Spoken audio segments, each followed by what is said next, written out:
Hi అండి, welcome to my channel Sesi tales. ఇవాళ మనము ఒక కొత్త రెసిపీ చేయబోతున్నాం. అదేంటంటే తెల్ల గలిజేరు ఆకు కూర. దానికి కావాల్సిన పదార్థాలు చూసేయండి. ఫస్ట్ మనము తెల్ల గలిజేరు ఆకు ఇలా మనం శుభ్రంగా కడుక్కొని కట్ చేసుకోవాలి.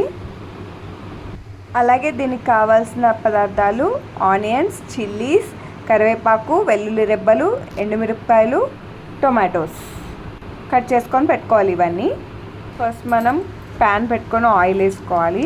కొంచెం హీట్ అయ్యాక ఆవాలు, జీలకర్ర, అలాగే వెల్లుల్లి రెబ్బలు, ఎండుమిరపకాయలు, కరివేపాకు, కట్ చేసి పెట్టుకున్న ఆనియన్స్, చిల్లీస్ ఇవన్నీ వేసేసుకొని ఫ్రై చేసేసుకోవాలి.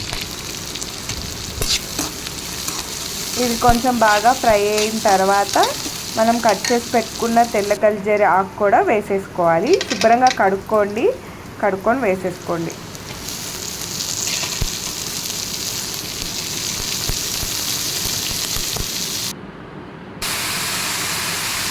ఇప్పుడు మొత్తం అంతా ఒకసారి మిక్స్ చేసుకొని ఇది కాసేపు అలా మగ్గించుకోవాలి.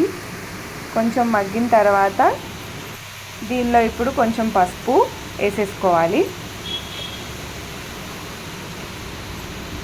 అలాగే సరిపడా సాల్ట్ కూడా వేసేసుకొని మొత్తం అంతా మిక్స్ చేసుకోండి. అంతా మిక్స్ చేసుకున్న తర్వాత ఇప్పుడు ఇది కొంచెం మగ్గిన తర్వాత ఇందులో మనం కట్ చేసి పెట్టుకున్న టొమాటోస్ వేసేసుకోవాలి. వేసుకొని అలాగా కలపకుండా మూత పెట్టేసి మగ్గించుకోవాలి. టొమాటో కొంచెం మెత్తబడే వరకు. ఒక 5 మినిట్స్ తర్వాత టమాటో చూసారు కదా, మెత్తగా అయిపోయింది. ఇప్పుడు మొత్తం అంతా ఒకసారి మిక్స్ చేసుకుందాము. అది మిక్స్ చేసుకున్న తర్వాత సరిపడా కారం కూడా వేసేసుకోవాలి.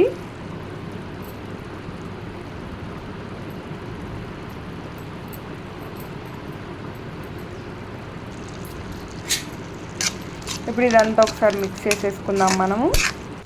మళ్ళీ ఇది ఇప్పుడు ఒక 2-3 మినిట్స్ మగ్గిచ్చేసుకోవాలి. ఇంకా ఫైనల్గా నూనె పైకి తేలుతున్నప్పుడు కర్రీ రెడీ అయిపోయినట్టే అండి. వేడివేడిగా తెల్ల గలిజేరు ఆకు కూర రెడీ. మీరు కూడా ట్రై చేసి టేస్ట్ చేసి ఎలా ఉందో కామెంట్ చేయండి. Don't forget to like, share, subscribe to Sesi tales. Thank you.